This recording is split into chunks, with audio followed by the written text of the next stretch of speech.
I am Edia Headley, and I'm going to share with you some of the things about me from my dash.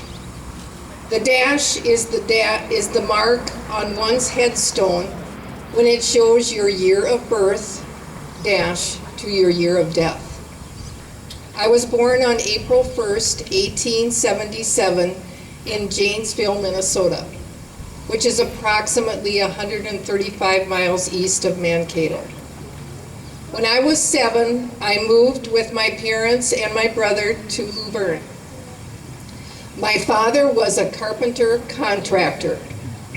My father was the contractor for the Worthington State Bank in 1886.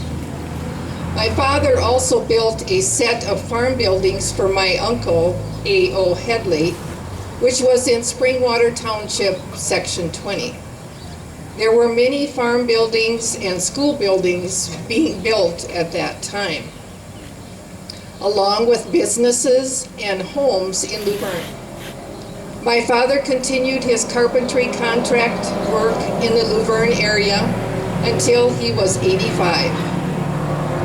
I was the only member of the Luverne High School class of 1895.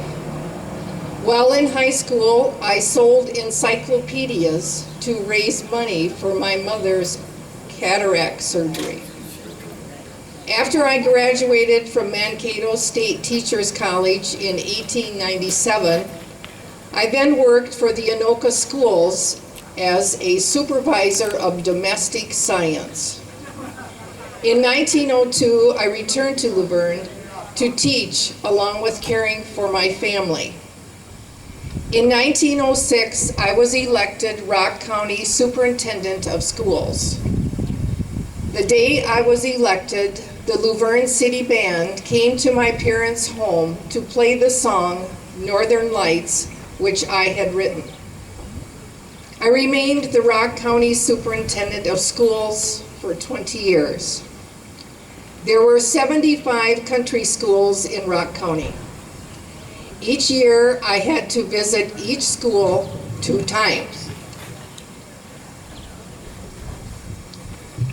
I traveled in a phaeton, which was a 1-seated carriage pulled by my horses, Minnie and Dolly.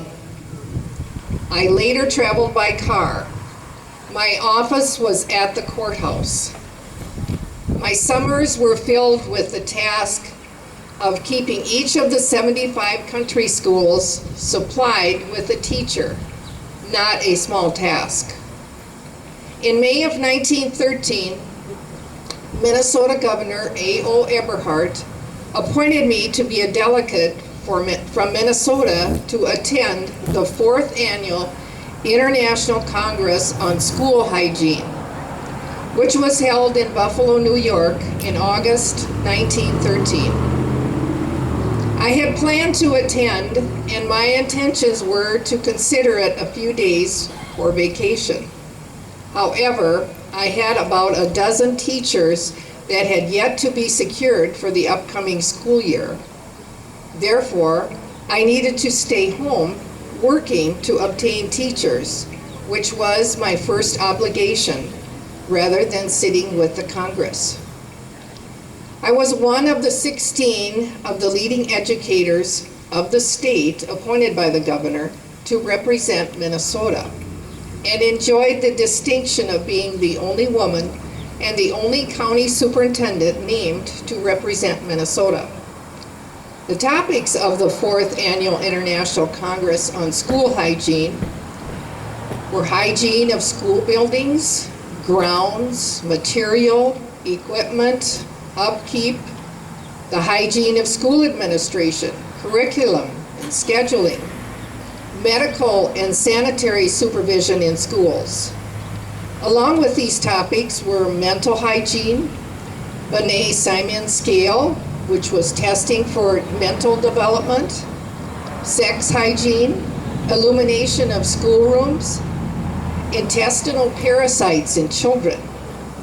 Approximately 2,000 Americans attended.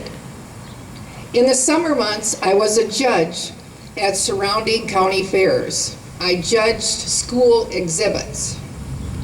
My other accomplishments included writing a book, How Other People Travel, which was published by Rand McNally in 1926. This book was in particular aimed for pupils in the 4th and 5th grade studying geography. The book was designed to help children visualize the means of travel in various areas of the world, along with how they traveled. Some of the countries illustrated in this book are on the canals of Holland, a trip in Ireland, riding behind reindeer, traveling in China, traveling on a dog sled, in a gondola, a ride upon an elephant, with caravan and camel train. I received letters from many educators throughout the country commending on the ingenious manner which this book was prepared in order to gain and hold the attention of children readers, and at the same time instill in their minds more important facts about the countries and their geography. I was also interested in painting and painted many pictures for my friends. I was an accomplished musician. I composed and taught music. I was not a wealthy woman. In 1943, at age 66, I was receiving $15 a month for old age assistance. After my parents died, whom I had cared for, I moved to Worthington and operated a music store in the Thompson Hotel, where I gave music lessons along with selling New York life insurance. The Thompson Hotel being across the street from the Worthington State Bank, where my father was the contractor. I had a real interest in entering contests, and I did well, with wins including a Columbia girls bicycle, a diamond ring, and a black and white TV. In 1952, when I was 75, I won the Name the Minnesota Poster Boy contest and received $5,000 and a new car. I died on February 17, 1968 at Worthington at the age of 91. These are some of the highlights of my dash. I'm hoping you enjoyed hearing about them.